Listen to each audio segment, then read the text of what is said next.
तुम्ही पाहत आहात MCN न्यूज मराठी।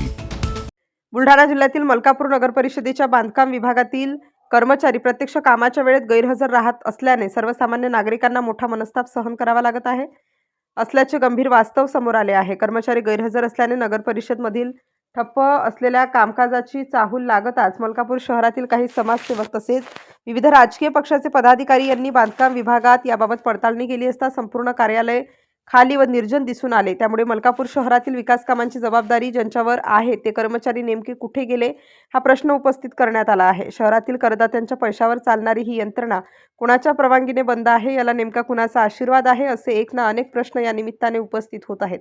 त्यातच शहरातील रस्ते, गटारी, इमारतींची कामे, परवानग्या व तक्रारी प्रलंबित असताना बांधकाम विभागाचा असा बेजबाबदार कारभार अत्यंत निषेधार्ह आहे। ही केवळ दुर्लक्षाची बाब नसून जनतेच्या हक्कांशी व प्रशासनाच्या शिस्तीशी केलेली थेट थट्टा आहे। संबंधित अधिकाऱ्यांनी तात्काळ याची चौकशी करून दोषी कर्मचाऱ्यांवर कठोर कारवाई करावी, अन्यथा मलकापूर शहरातील नागरिक, समाजसेवक व राजकीय पदाधिकारी लोकशाही मार्गाने तीव्र आंदोलन करण्यास बाध्य होतील, अशी प्रतिक्रिया शहरातील सामाजिक कार्यकर्त्यांनी या निमित्ताने व्यक्त केली आहे। MCN न्यूज मराठीकरिता शेख कलीमसह रवींद्र शिरस्कार, मलकापूर।